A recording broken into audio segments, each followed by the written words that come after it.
Hello, I'm John Rossi, a touring drummer with a love of all things animal. When I'm on the road, I visit as many zoos, aquariums... Hey, wait a minute. What's going on? Hey, what's going on there? Hello? Hello? Hello? We interrupt your regularly scheduled program to bring you Rossifari Zoo News. News you can use from the world of zoos and conservation. Every week, we bring you breaking news and analysis from around the globe, featuring the animals you love and the people who care for them. And here's your anchorman, John Rossi. Hello, hello, hello, and welcome back to Rossifari Zoo News, your look at everything going on in the world of zoos, aquariums, conservation, and animal weirdness. Y'all, I am currently recording this episode in a hotel room in Greensboro, North Carolina, which is also the home of Greensboro Science Center, because I am back, y'all. And it's kind of funny, you know, for those of you who have been paying attention, you may have noticed that Greensboro has been on here a lot, and I've been talking about them a lot. Part of that is just because they have some really amazing zoo news-worthy things happening right now, right? There's the birth of the baby pygmy hippo huckleberry. There's the red panda cubs, or the pandlets, as I like to say. There's the bintlets, the little binturong babies that are running around. They've had a baby Ray. There's all kinds of stuff going on here, and that's part of it. Part of it is that Greensboro's just become a really good friend of the pod, and I've made some actual lasting, important relationships here, and it's really cool. But I think this is the first time that I've ever actually gone back to a facility to record a second set of interviews before even the first interview from Greensboro has dropped. It's kind of crazy. But there's just so much good stuff going on here and so much cool content. So very soon you will be hearing the first episodes that I recorded at Greensboro. And actually, I've been getting some additional content for those episodes as well when I've been back. So I'm pretty excited to share all of that with you, which actually kind of, you know, reminds me of something that I wanted to tell all of you who listen to Zoo News. So I have noticed lately that my Zoo News episodes are actually doing slightly better than my interview episodes as far as like downloads each week. And I thought that was interesting that that's a shift. It used to be that the interviews were more popular. And so I've asked some fans about why that is. And what I've been told is that basically because I release them every week, people have no problem letting the interview episodes, you know, either back up a little bit or maybe if you're busy and you skip a few, it's not the end of the world. A lot of times people look at what facility is on that week or who the keeper is or even like what the animals that we're going to be talking about are, and then decide whether they want to listen or not. But since Zoo News is, you know, newsy, they feel like they have to listen every week to keep up with what's going on. And that's totally cool, and I totally respect that. One thing that I do understand about podcasts is that very few people actually listen to every episode. I'm actually kind of amazed at how consistent my numbers are while continuing to grow, which is really cool and is a testament to how awesome all of you are, how much you love all this content, and just, you know, it just makes me happy to see. But what I am coming here to say in saying all of this is that starting with the episode that I dropped on Tuesday this week, which is my first episode back at Naples Zoo, for the next couple of episodes on my Tuesday interview episodes, I really want to encourage you to go and check them out. Now, I don't normally do this. I think all of the episodes are great. I think they're all really worthwhile. But my next couple of episodes, like I said, including going back to this last Tuesday one, they're featuring two really cool episodes from the Naples Zoo that actually deal with some really unique stuff. So this last week, we talked about their primate island system and how that works and what it's like being a keeper, just from a logistical standpoint, you know, having primates that are on islands and having to do training with protected contact animals, but you're getting onto an island from a boat. It's all very cool. It's very interesting. Then the following week, this upcoming week, I'm going to be talking to two other people at Naples who are herp keepers there, and we talk about the incredible gator feeding exhibitions that they do there. And they're really interesting, and just kind of the whole thing's really fascinating. So again, just something a little different from the norm while, you know, still being an interview episode. And then after that, I'm not sure what the release order is going to be, but it's either going to be legendary trainer Steve Martin, not the actor, but in the zoo world, somebody who is just as famous, and then the Greensboro Science Center first episode or episodes. I'm still not sure how that's going to shake out yet. It might be one, it might be two. But those are really worth checking out. Not only is it a great facility, but we get into a lot of these new babies here. And not only that, but for those of you who follow along on social media, there is a real big surprise in that episode, in one of those episodes, if it becomes more than one. And I think it's kind of the epitome of Rossifari. So for those episodes, I really want to encourage y'all to make sure that you do download and listen to them. And then, you know, if you want to go back to skipping around, I won't be offended. But I do want you to really plug in for these next couple of weeks, because I think it's a really special time period for Rossifari. It feels really cool. Yeah, I'm really proud and excited about all of these. And actually, you know, for those of you who have been around for a while, you know that I don't really do anything when it comes to a new season. It's just a way of marking another year of the podcast passing. But yeah, we're going to be going into our fourth season soon. Season 3 is winding down, and season 4 will be launching. And all of that is going to happen with all of these next couple of episodes. So definitely check them out and enjoy the ride, y'all. So as I mentioned, this is Rossifari Zoo News. It is a crowdsourced news program. So if you see anything that you think is zoo news worthy, you can go ahead and tag me in them on Instagram or Facebook or Twitter at Rossifari. You can email them to me, rossifaripod@gmail.com, and I'll say your name at the end of the episode as a way of saying thanks. So yeah, that's really all I have to. Oh, one thing real quick. Actually, I forgot. I mentioned that last week I was heading out to Reno to do my own show, Under the Sun.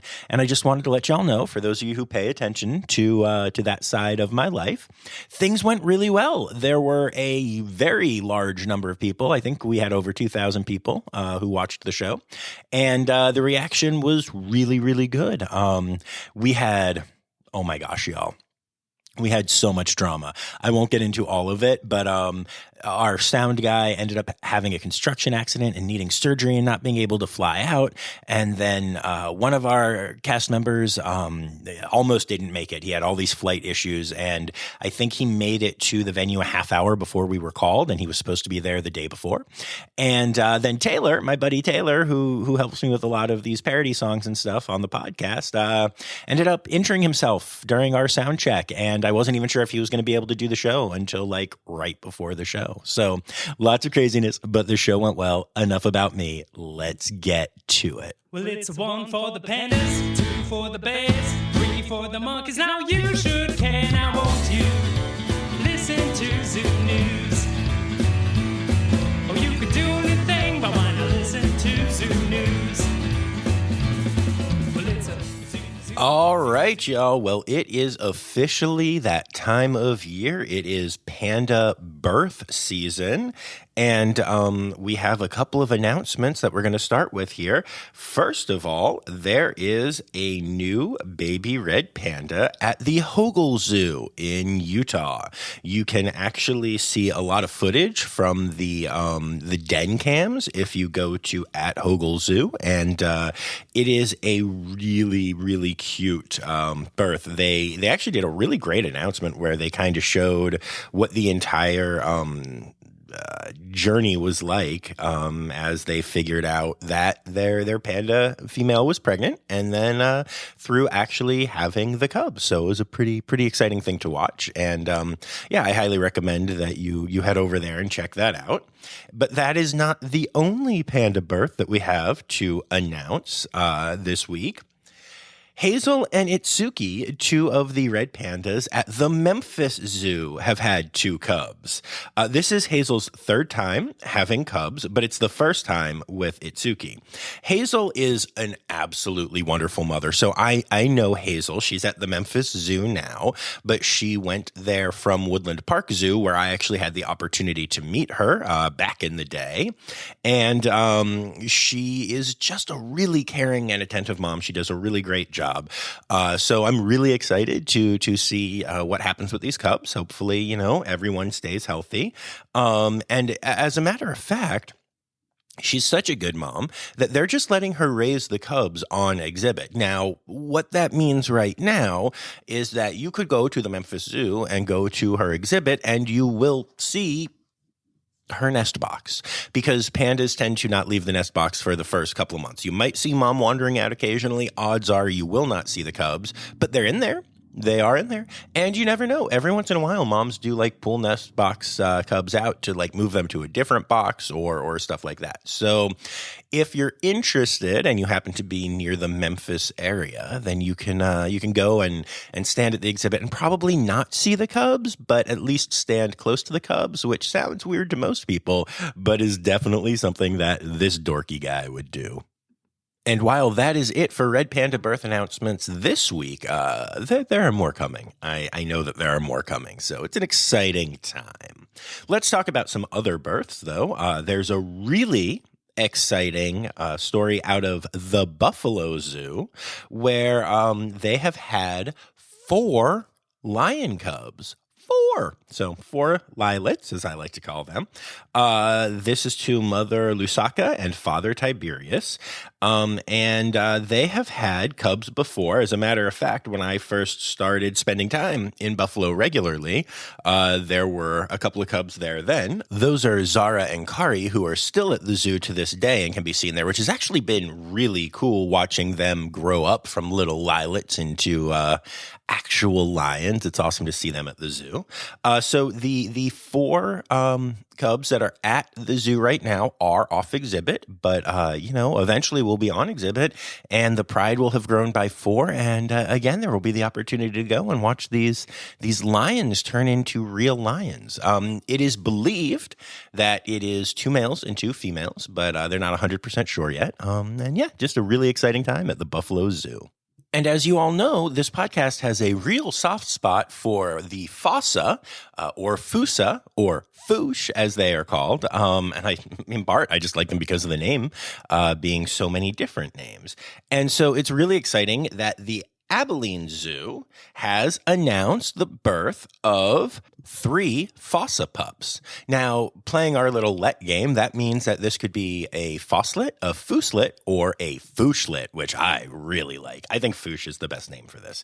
Anyway, the pups were born to parents Lavavolo and Rico, and I'm not entirely sure, but I believe that Rico is the Rico that lived at the Philly Zoo and left recently for a breeding wreck. And if so, congrats, buddy. I spent a lot of time watching Rico run around. So yeah, very exciting and fairly rare birth at the Abilene Zoo. Yay! And then rounding out our births this week, the Idaho Falls Zoo has announced the birth of a new red-flanked duiker, which is a really adorable antelope species from Africa. Duikers only weigh around 2 pounds when they're born, so this is a very tiny, very cute little antelope that is worth checking out. So congrats to all of the staffs at all of the facilities at these amazing new little lets that are running around. And of course, that brings us to the other side of the coin, the notable deaths of the week. And it starts off with the Perth Zoo in Perth, Australia, announcing that they had to say goodbye to their male giraffe, Armani. Armani was 20 years old and was kind of living out his retirement at the Perth Zoo, as they like to say. And unfortunately, after 15 years of living at that zoo, where he was just really popular, he's one of those animals that are just really, really popular. And also not just with the guests, but with the lady giraffes, as he had a huge impact on the breeding program on giraffes in Australia. So Armani will be missed, but he had a great long life. So goodbye, Armani. And the Jacksonville Zoo and Botanical Gardens have announced the passing of Katali, their male African lion. Katali was euthanized because of age-related issues, including advanced kidney and liver disease. And actually, those diseases could have taken him out a lot sooner, but because of the voluntary medical training that he participated in, he actually allowed keepers and vet staff to administer fluids several times to help him care for these issues, which is just really cool to think about a lion voluntarily having fluids administered. You know, that's just, zoos do the coolest stuff. It's really awesome. So yeah, unfortunately, he is no longer with us. After 17 years of life, but he did sire 3 cubs that were born at the zoo and was very charismatic and cautious, taking a while to warm up to new things or new people. And he was often the one who would get the other lions roaring throughout the day. So that is a presence and a voice that will be sorely missed at the Jacksonville Zoo. And now we say goodbye to 2 elderly penguins at different facilities. Birdland Park has announced the passing of one of their oldest residents, Lily the king penguin. Lily was born at the park. She hatched there, obviously, in 1992 and became one of the best breeding penguins at the park. She actually continued to lay eggs until just 2 years ago, and that's when she started getting sicker. And unfortunately, you know, they gave her great vet care and everything, but the time had come to say goodbye. So farewell to Lily. And then the Metro Richmond Zoo announced the passing of E.T., the world's oldest African penguin. She passed away from natural causes at the incredible age of 43 years old at the zoo. And it was really, really unexpected. So she passed away on June 17th. And at the morning feeding, she was there doing her thing, being E.T., acting normal, and being super saucy, which is what E.T. was known for. And then in the evening feeding, she didn't come over when called by her caretaker. So they went and took a look at her and moved her over to their vet clinic, where she was seen by the vet tech, and it was just obvious that she was passing away. So many of the staff who cared for her were able to gather together as she was dying. And actually, Jessica Gring, one of the lead zookeepers there, actually held E.T. in her arms and felt her take one last breath and then pass away. And I just think that's such a beautiful thing. I think it's cool that the zoo allowed, you know, her keepers to be a part of that.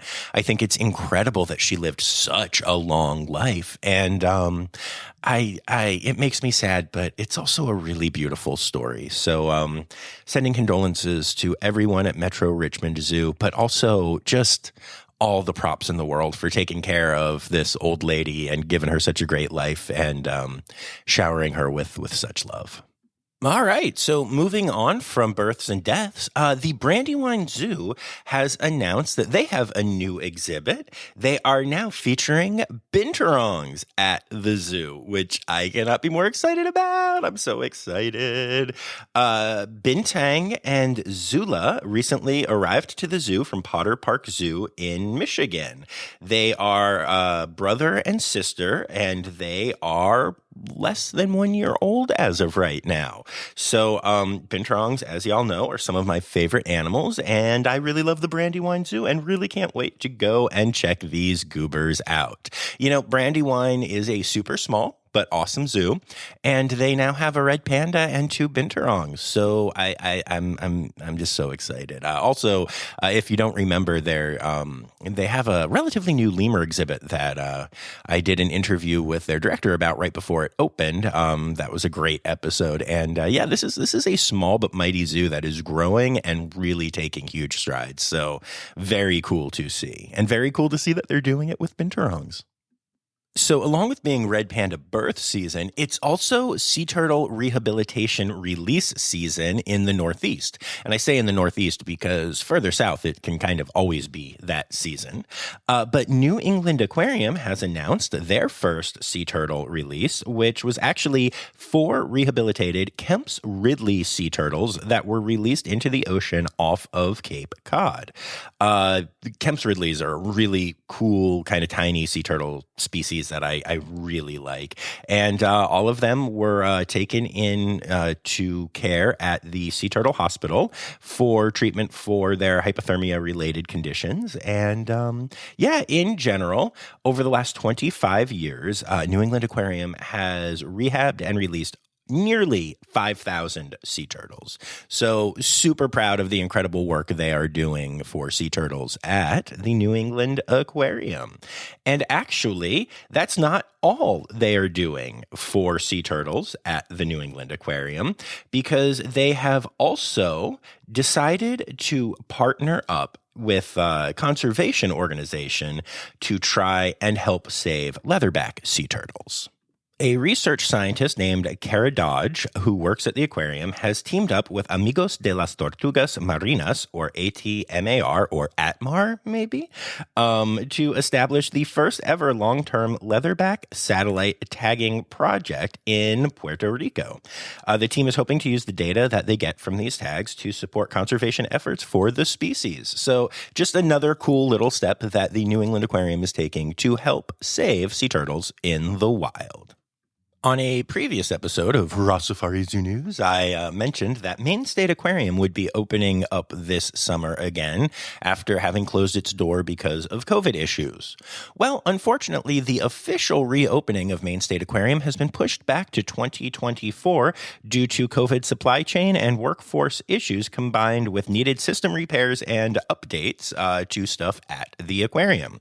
However, if you happen to be in Maine, all like dozen of you that live up there, you can actually go on a couple of days this summer to kind of get a preview. You can go and see some of their touch tanks and get some information on the conservation work they're doing. They're going to be doing a few kind of light opening events. They've announced 2 so far for this summer and say that more are coming. So while Maine State Aquarium won't be open until 2024 officially, you may be able to go get a peek if you spend some time up in Maine this summer.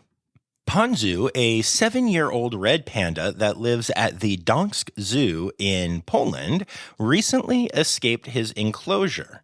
And it is believed that it was an escape attempt that was made because he wanted to get away from Maja, his female partner that he lives in the same enclosure with at the zoo. Panzu was fine. He was found in a large tree in the zoo, and they actually brought in the fire brigade to bring in a large ladder and send a vet up to retrieve Panzu, who was happily sleeping in a large tree and did not necessarily want to come down. And he was put back on exhibit. Now, this is actually not the first time Panzu has escaped. He has escaped multiple times, most recently in February.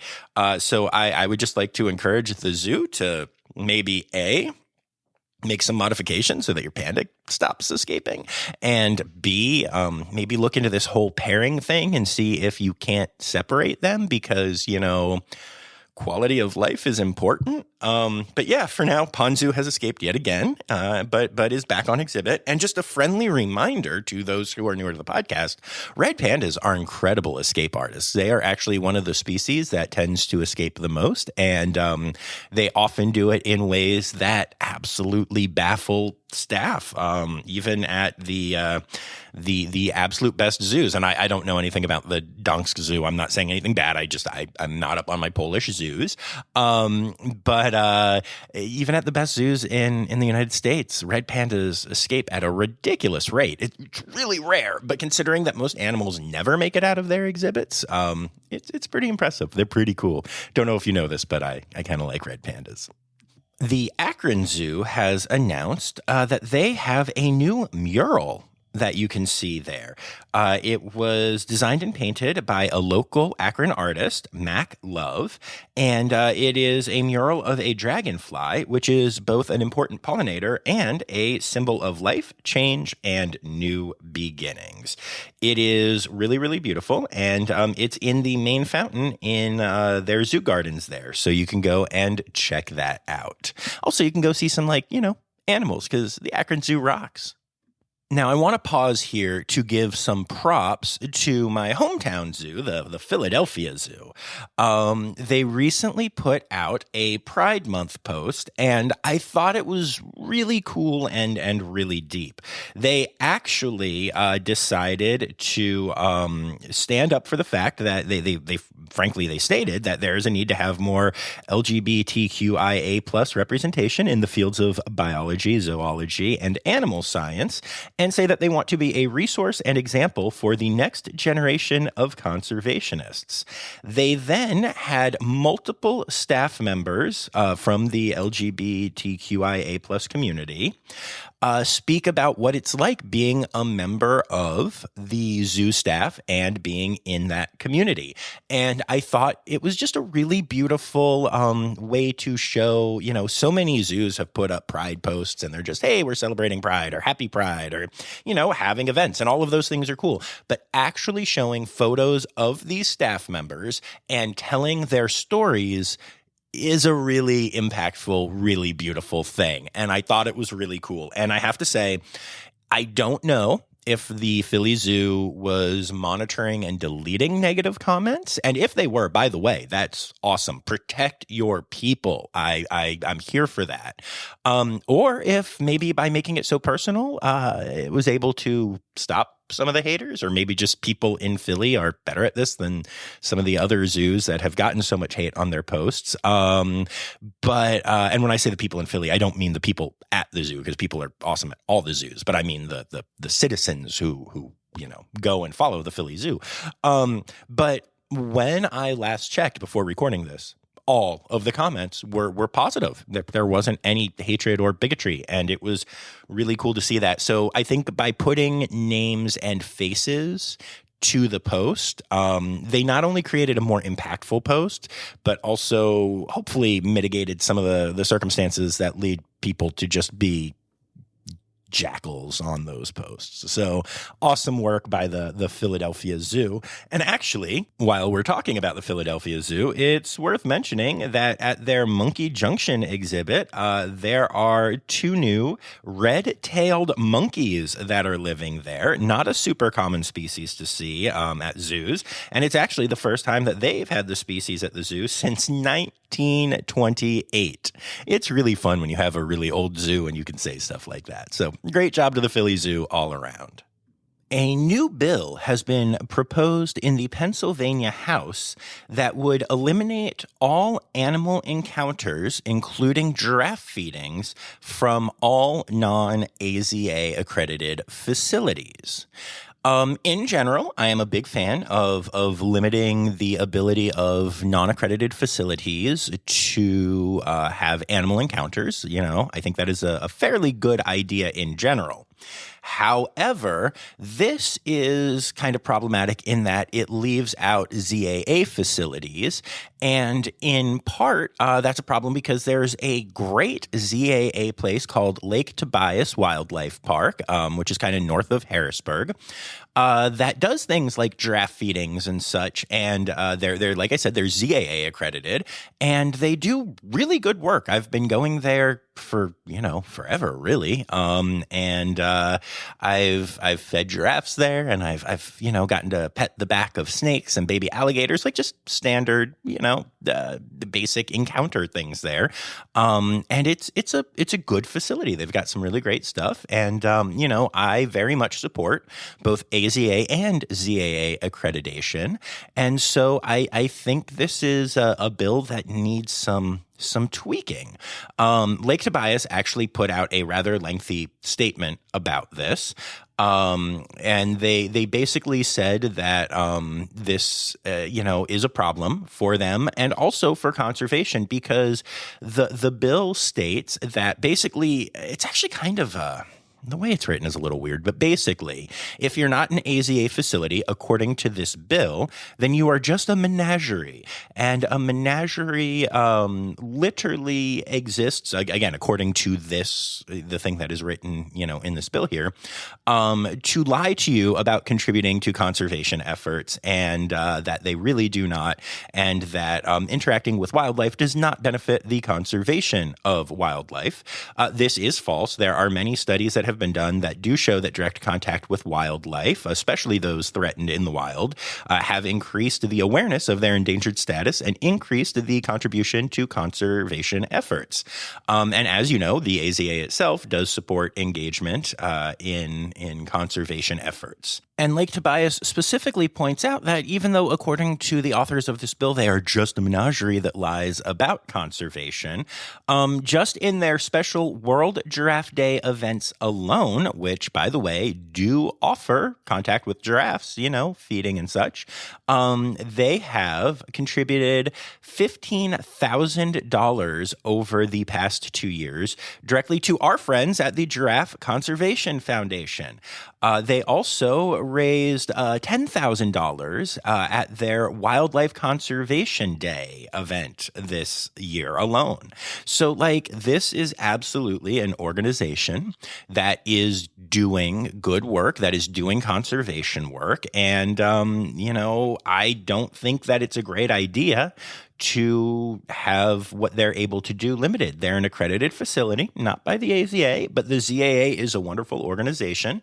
And I think that this bill is honestly, it goes too far and it does too much. So hopefully it does not pass the House. And if it does, hopefully it does not pass the Senate. If you would like to help and you happen to live in Pennsylvania, you can reach out to your lawmakers and tell them to vote no on this bill. The Cincinnati Zoo and Botanical Garden recently featured a after-hours event that their goal was to make be zero waste. And of course, there's no way to really tell if that was successful until after the fact, but they were able to pull it off. Everything handed out to guests was 100% recyclable or compostable. And in general, just from this one event, they were able to divert 3,585 pounds of waste away from landfills, and we're able to rescue 1,000 pounds of edible food for the community. So awesome job to the sustainability efforts at the Cincinnati Zoo. They're doing such amazing stuff there. Franklin Park Zoo, part of Zoo New England up in Boston, has been announcing a ton of really cool changes to their park that I think look amazing. They recently announced the African Experience, which is a new state-of-the-art African penguin coast that is seamlessly integrated into their new African savanna area of the park. It's a $16 million project, and it just looks really beautiful. Part of it is a green initiative to make the park more green as they also continue to grow. Recently, the parks also announced multiple new encounters that you can do there, including red panda encounters. I don't know, man. I've always liked Franklin Park Zoo, but lately it seems like they are really on the rise, which is something that is really cool to see. I always get so excited when I see a zoo that I like just continuing to grow and do amazing things. And actually, speaking of Franklin Park Zoo, some students at the John F. Ryan Elementary School participated in Massachusetts STEM Week Challenge, which led them to the zoo. Each team of student engineers that was put together for this project had to design a zoo habitat for a specific animal, meet the needs of that animal, and include an engineering aspect to it and an enrichment item for the animal that would help bring out natural behaviors. They partnered with Franklin Park Zoo and went to the zoo there to learn about the animals and actually to learn about zoo exhibits. And this project is known as the Extreme Zoo Makeover project, and it's just a really cool thing and a really great way to help this younger up-and-coming generation learn that zoos are special and do really cool things with their exhibit design and worry about enrichment and all that kind of stuff. I actually got to participate in something very similar recently. A school in Virginia reached out to me after hearing about Rossifari and had me speak to some of their students about what goes into exhibit design and why zoos are great. And then I got to challenge them to do their own Extreme Zoo Makeover projects. And they then submitted them to their students and everything. So it was very cool to be a very small part of that. And I really hope that students, coming up learn how amazing good accredited zoos are. As I'm sure you all know from previous episodes, coral is struggling a lot. And the Florida Aquarium is stepping up and doing something about it. For the first time ever, Atlantic pillar coral bred and raised at the Florida Aquarium and are now being released back into the waters of the Florida Keys National Marine Sanctuary. The coral has been growing up, so to speak, because, coral are animals, since 2020, and biologists there have been taking care of it and are now re-releasing it. This is a really big deal. This particular species of coral has not successfully produced living offspring in Florida for decades. So this is huge, and I'm just so impressed by the work done at the Florida Aquarium. So y'all know that I'm pretty fascinated by some zoo education programs, right? We've been out to Moore Park College in California, where we've talked to people going through and running the exotic animal training and management program. We've been to the Santa Fe College and their teaching zoo in Florida, Santa Fe, Florida, not the famous Santa Fe in New Mexico. And we've even gone to Millbrook School, where the Trevor Zoo is the only AZA accredited zoo at a high school in the country. Well, it turns out that there's another teaching zoo known as the Florida International Teaching Zoo. And this is a zoo that is only open kind of part-time, but you can go there and spend a year doing a zoo animal management and vet assisting course, or do a 14-week veterinary assisting program. They also run a DVD series of education and a low-cost pet vaccination clinic as well. I don't really know much about them. I do know that they don't have any partnerships with any accredited facilities, but it turns out that they are actually facing a serious problem right now. It turns out that their lease is set to expire on September 1st, 2024, and until now, the current landlord that owns the property has ignored any proposals that the teaching zoo has tendered.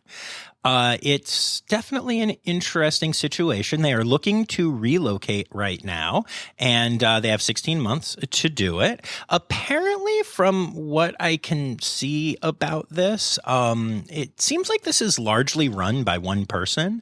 The person who posted this zoo put out this statement. I'm just going to read it. This is from Dr. Mark Wilson, DVM, the president and veterinarian at the Florida International Teaching Zoo. The Florida International Teaching Zoo, FITS, lease expires September 1st, 2024. Our current landlord has so far ignored any proposals that we have tendered. The a-hole doesn't share FITS's husbandry standards. DW dropped consulting with him. In the interest of the animals, we are taking steps to relocate. A few irons are in the fire, but so far none are finalized. We have 16 months to relocate. Frankly, I am getting too old to keep a full FITS program. I was hoping for a 5-year extension to gracefully fade FITS away. No, we do not need help relocating animals to respected facilities, but we are selling primo exhibits that exceed FWC and USD regulations at 50 cents on the dollar. What FITS needs is 2.5 to 5 acres for relocation. Finances are tight. We would prefer a long-term lease, 5 years minimum. Purchased and donated lands are possibilities and are tax deductible. Zoning will require a special permit request. A1 zoning is preferred. Utilities need to be close, primarily electric. A well can be drilled. Good road access. We need y'all to help us find a location no later than September 2023. Please private message us with any contact information. I just found that, well, I mean, I think it kind of speaks for itself. So if you want to help out Florida International Teaching Zoo and happen to have land in Florida that fits all of that, reach out to them. I realize it's not most of you, but I still thought that entire plea for help was worth including in Zoo News. The family of Jack Hanna has released an update on the beloved celebrity in the Columbus Dispatch, stating that his Alzheimer's has reached an advanced stage. He no longer recognizes most of his family members, and he repeatedly asks his wife Susie throughout the day if she has remembered to feed their dog, which is really sweet and adorable while sad. Their dog is named Brassy and is absolutely beloved. And Susie and Brassy and Jack still go on walks and spend time together. He's mostly gone, the person that we all knew and loved. But Susie says that there are pieces of her husband that are still there, and she's going to hang on to them for as long as she can.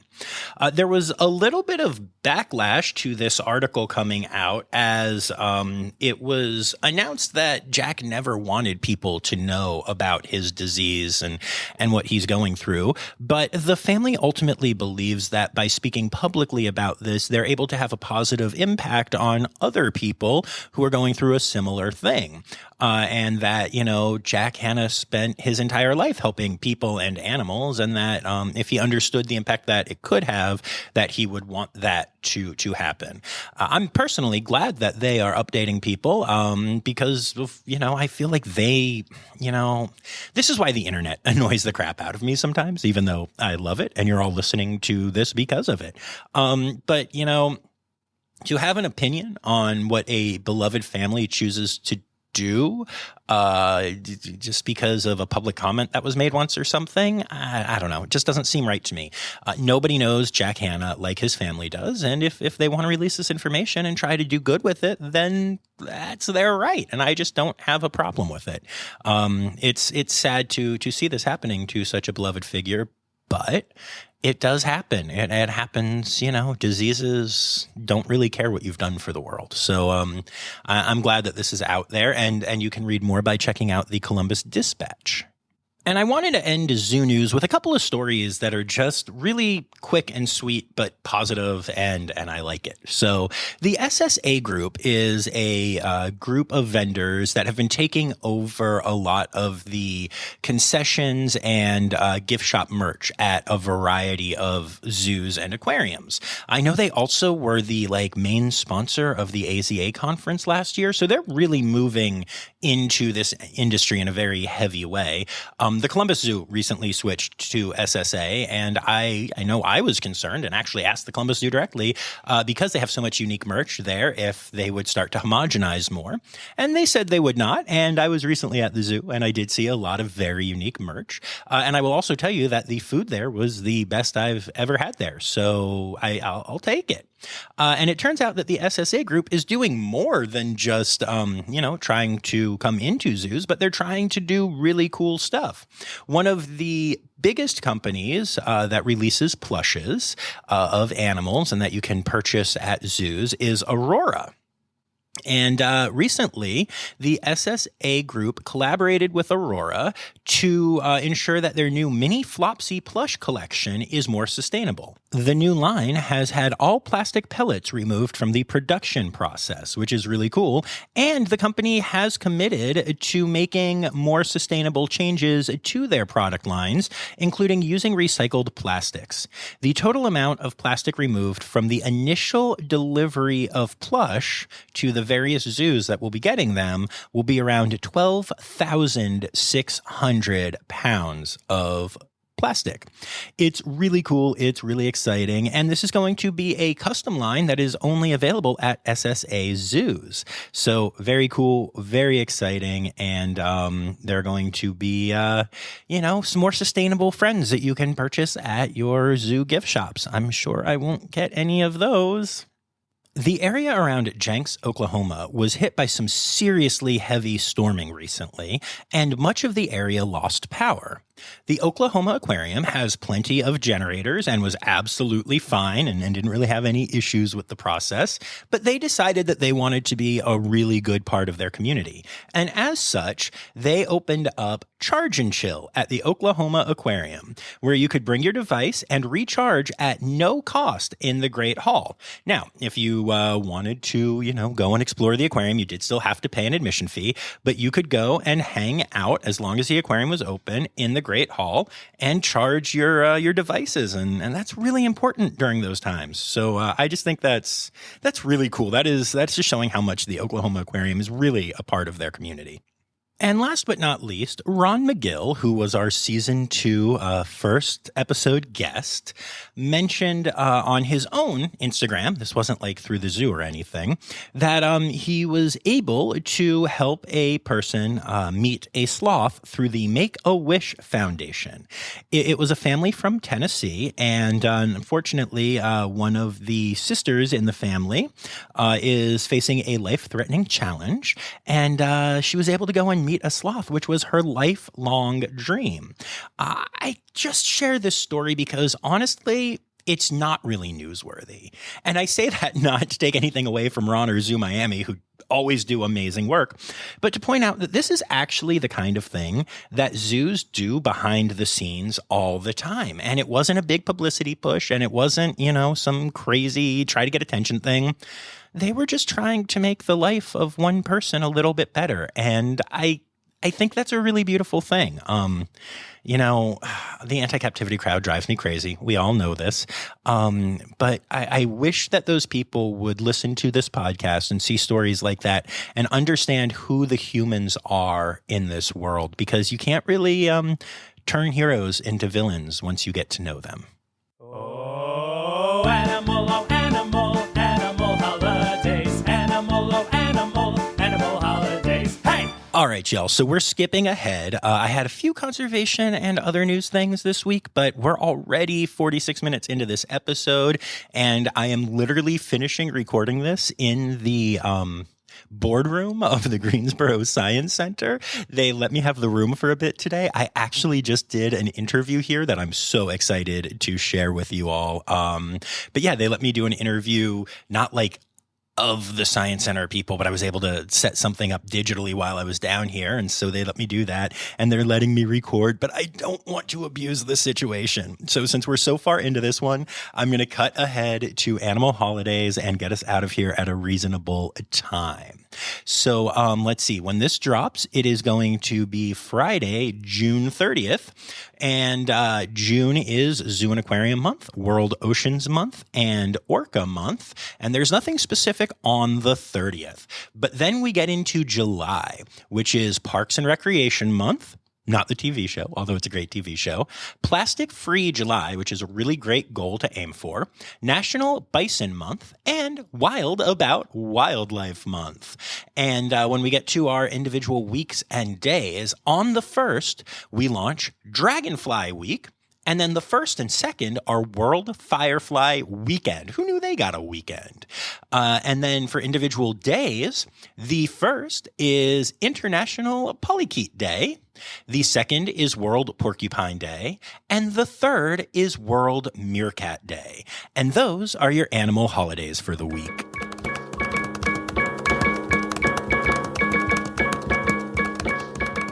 All right, so there you have it, folks. Another episode of Rossifari Zoo News is in the bag, and I am just so excited to have this wrapped up because, honestly, with my travel schedule this week, I really wasn't sure how this was all going to get done. So special thanks again to Greensboro Science Center for being the best and helping me out. I'm really grateful to y'all. And I also wanted to let you guys know, I think I mentioned this in a recent episode, maybe even at the top of this one. My life is crazy. I definitely put it on Instagram Instagram. But I mentioned that I'm going to be trying to take more of the summer off from my crazy life. And I just wanted to let y'all know that does not mean I'm going to be taking time away from the podcast.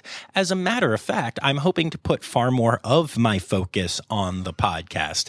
Again, instead of running around like a crazy person, recording episodes in multiple locations and just trying to get them out on time. So if you have any thoughts or ideas about what the fourth season of the podcast should look like, or steps that I could be taking to promote it and continue to grow it, please reach out to me.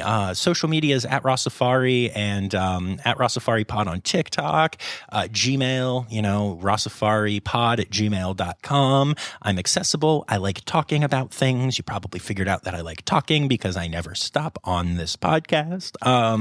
But yeah, I would love to hear from you. I'm hoping that these next couple of months will not only be nice and relaxing and help me refresh and grow personally, but will also help me continue to grow this podcast to even higher lengths. And y'all, we've got I just said higher lengths. I don't know. Maybe in the fourth season, I won't say stupid things like higher lengths, but we've got some cool stuff coming and I'm really excited. I would like to say thank you to all of my patrons. You can go to patreon.com/Rossifari and support the pod for as little as $3 a month. And especially to my red panda level patrons, Laura Schenk, Kristen Dickey, and Stephen Williamson. And I'd also like to thank everybody who contributed stories to Rossifari Zoo News this week. Anya Keene, Colleen Lenahan, Kim Cooley, Carrie Kirkpatrick, Kevin Williams, Dylan Hoy, Nora Beardsley, Emily Rockbuck, Emily Poche, Stephen Williamson, Elizabeth Charles, yes, Elizabeth Dunlevy, Laura Schenk, and Andrew King. And remember, friends, the words Newsy credits backwards are Steiderk Yiswen. The Rossifari podcast is produced, hosted, and engineered by John Rossi. Editing and fact-checking by John and Dr. Zoe Rossi. Our theme song is Sevens by Nathan Burke, performed by Nathan and John. Interrupting John theme and additional voices by Taylor Isaac Gray. You can reach John directly on Instagram and Facebook at Rossifari or by email at rossifaripod@gmail.com. Rossifari is part of the Daydreamer Media Network. Now, stop listening to me and go visit a zoo.